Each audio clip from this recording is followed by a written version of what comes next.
आप लोग को प्रणाम। आशा करता हूँ आप लोग सही होंगे। हम तो भोलेनाथ कृपा से एकदम मस्ती में हैं। कल जहाँ तक पढ़े थे उसका हम नोट्स बना लीजिएगा, बना क्या लीजिएगा, रुक रुक के बना लीजिएगा। अब आगे देखते हैं। हम लोग दो शब्द समझते हैं, एक शब्द होता है लार्जेस्ट और एक शब्द होता है लॉन्गेस्ट। जब ये शब्द हम सुनते हैं ना तो हमको एक गाना याद आ जाता है, जिसकी बीबी मोटी उसका भी बड़ा नाम है, जिसकी बीबी लंबी उसका भी बड़ा नाम है। जैसे ही लंबी शब्द बोलता है ना वहाँ पे अमिताभ बच्चन जी, तो हमको याद आ जाता है लॉन्गेस्ट, और मोटी बोलता है तो आ जाता है लार्जेस्ट।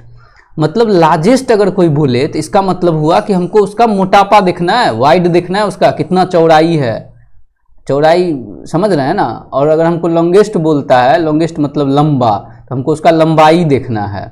लार्जेस्ट मतलब चौड़ाई, लॉन्गेस्ट मतलब लंबाई।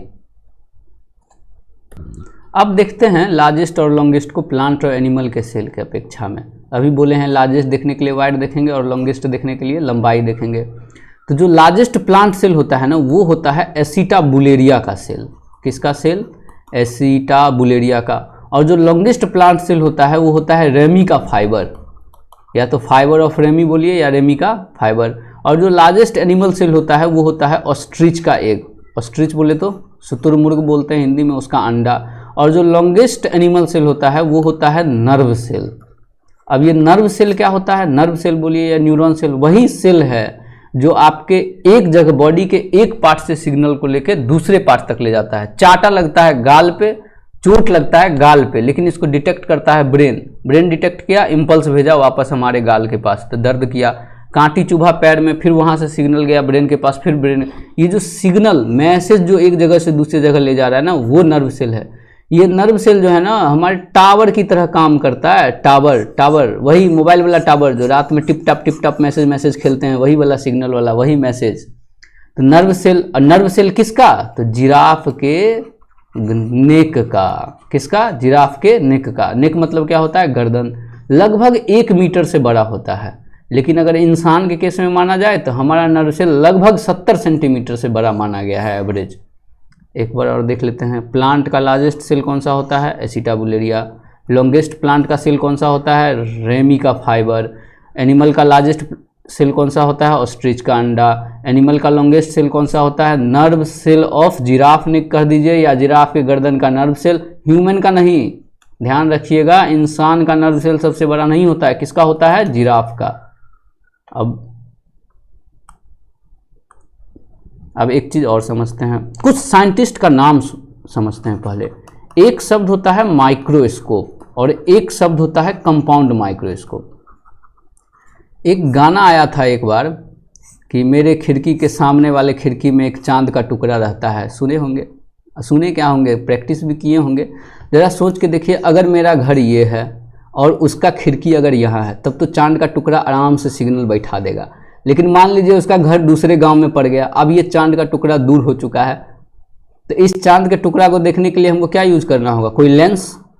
अगर हम कोई आसान लेंस यूज करेंगे देखने के लिए तो वो हो जाएगा माइक्रोस्कोप। मतलब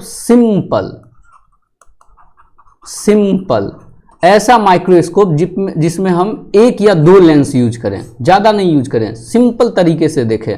तो इसमें जो हमको माइक्रो ऑर्गेनिज्म दिखता है वो सिंपल वाला माइक्रो ऑर्गेनिज्म दिखेगा, जैसे बैक्टीरिया, फंगी। लेकिन अगर मान लीजिए इसका घर और 2-4 हज़ार किलोमीटर दूर चला गया, चांद पे बैठा दिए इसको, चांद का टुकड़ा रहता था, चांद पे ही चला गया इसका टुकड़ा जुड़ने के लिए, तो अब हमको यूज करना होगा 2-4 लेंस एक्स्ट्रा। मतलब इस लेंस को अच्छे से यूज करना होगा, तो उसको बोलते हैं compound microscope. Simple compound microscope के खोज का श्रेय किसके पास जाता है? हुक साहब के पास। किसके पास जाता है? हुक साहब। तो पहले साइंटिस्ट हमारे कौन आए? Robert Hooke. ये एक काम किए थे, ये एक्चुअली में ये साइंटिस्ट नहीं थे, ये गार्डनर थे। ये एक बुक लिखे जिसको बोलते हैं माइक्रोग्राफिया। कौन सा बुक लिखे थे? माइक्रोग्राफिया। ये क्या किए वो देखिएगा। ये पानी डालते थे और क्या देखते थे? पेड़ का जो छाल होता है ना, छाल जिसको कॉर्क बोलते हैं, इनका ये क्या जो काम करते थे ना, ये उसको नोटिस करते थे, और नोटिस करने के बाद इसको अपने बुक में उतार दिया करते थे। तो जो काम नोटिस किए, जो बुक में उतारे, वो बुक लिखे, उस बुक का नाम पड़ा माइक्रोग्राफिया। और जिस चीज़ का वो नोटिस सबसे ज़्यादा किए वो था पेड़ का छाल जिसको बोलते हैं कॉर्क। उस कॉर्क को ये कंपाउंड माइक्रोस्कोप पे डाले या सिंपल पे, तो ये क्या देखते हैं, इस प्रकार से एक स्ट्रक्चर बनता है, इस प्रकार से। ये देखिए 6 एक स्ट्रक्चर कॉम्ब लाइक स्ट्रक्चर बनता है। और कॉम्ब कैसा, तो हनी कॉम्ब लाइक स्ट्रक्चर बनता है, Honey comb like structure, comb like structure बनता है।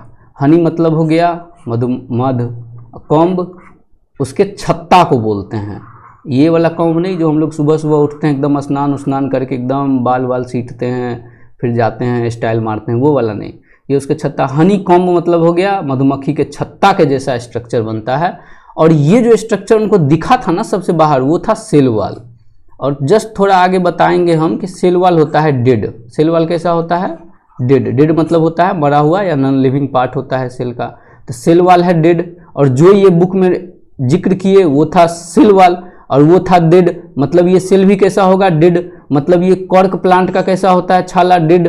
कैसा स्ट्रक्चर दिखता है, हनी कॉम्ब लाइक स्ट्रक्चर। मतलब पहला जो सेल डिस्कवर किए, अगर हमको बोला जाए फर्स्ट सेल, और या फिर ये बोला जाए कि first dead cell, first cell या फर्स्ट, या तो हमको कोई बोले कि फर्स्ट सेल कौन डिस्कवर किया या बोले कि फर्स्ट डेड सेल कौन डिस्कवर किया, तो हम मेरे पास दिमाग में एक ही साइंटिस्ट का नाम आना चाहिए, रॉबर्ट हुक। अच्छा, एक शब्द होता है डिस्कवरी और एक शब्द होता है इन्वेंशन, दोनों अलग अलग चीज़ है। अगर कोई डिस्कवरी बोले तो ये वह चीज़ को खोजना हुआ जो पहले से था, और इन्वेंशन अगर कोई बोले तो यह वह चीज़ का खोजना हुआ जो था नहीं, उसको बनाया गया है। जैसे अगर कोई लाइट बल्ब कहेगा, मतलब अगर बल्ब का खोज किसने किया या बल्ब का के लिए अगर जिक्र किया जाएगा तो वो आएगा इन्वेंशन। लेकिन इस चीज़ के लिए सेल का खोज हो गया या उसके सेल वॉल का खोज हो गया तो ये आएगा डिस्कवरी। क्यों आएगा, क्योंकि जब हम नहीं जानते थे फिर भी वो सेल वॉल था, और जब जानते हैं तो सेल वॉल है ही। ये बल्ब जो है ये पहले नहीं था, पहले लालटेन चलता था, उसके पहले जाइएगा तो घूरा लगाते थे, आग लगाते थे, चिंगारी जलाते, कुछ भी करते थे, बल्ब नहीं था। तो बल्ब हो गया इन्वेंशन, पंखा हो गया इन्वेंशन, एसी, कूलर, ये सब, फ्रिज व्रिज, जितना भी जो भी कुछ है वो सब हो गया इन्वेंशन। लेकिन जो पहले से था उसका खोज अगर कर रहे हैं तो वो क्या हो जाएगा, डिस्कवरी। अब जो अगले साइंटिस्ट हमारे हैं वो हैं ल्यूवेनहुक साहब। ल्यूवेनहुक साहब क्या थे, ये भी कपड़ा के व्यापारी थे, डच साइंटिस्ट थे, कपड़ा के व्यापारी थे। ये जो बुक लिखे थे वो था सीक्रेट ऑफ नेचर। कौन सा बुक था, सीक्रेट ऑफ नेचर। ये कपड़ा के व्यापारी, ये भी साइंटिस्ट वाला गुण रखते थे। साइंटिस्ट वाला गुण का मतलब है कि ये भी जो चीज़ नोटिस करते थे उस चीज़ को वो लिख देते थे। और ये एक और काम करते थे, ये माइक्रोस्कोप को बेचा करते थे, सिंपल माइक्रोस्कोप को, और सिंपल माइक्रोस्कोप को बनाया भी करते थे। ये क्या किए, एक दिन कादो लिए, उस कादो को इस माइक्रोस्कोप पे रखे, माइक्रोस्कोप पे रखते हैं तो ये क्या देखते हैं, कुछ कुछ हिल रहा है। अब एक बात बताइए, प्लांट एक जगह से दूसरी जगह मूव करता है या एनिमल करता है? तो ये जो चीज़ हिल रहा था ना, उसको ये नाम दिए एनिमलक्यूल।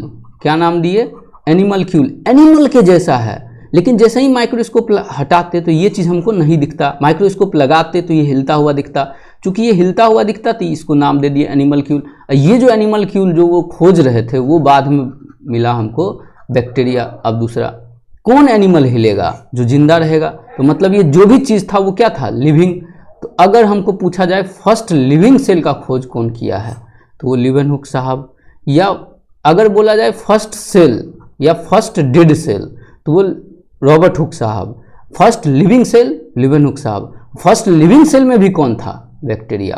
तो मतलब या तो हमको बोले फर्स्ट लिविंग सेल या बोले बैक्टीरिया का खोज किसने किया है, ल्यूवेनहुक। किस बुक में लिखे थे वो, सीक्रेट ऑफ नेचर। इसी तरह शॉर्ट वीडियो हम बना के डालते रहेंगे। आज के लिए इतना ही, थैंक यू। ऐसे ही आप लोग पढ़ते रहिए, नोट्स बनाते रहिए, क्लियर होते चलेगा आपका डाउट। धन्यवाद।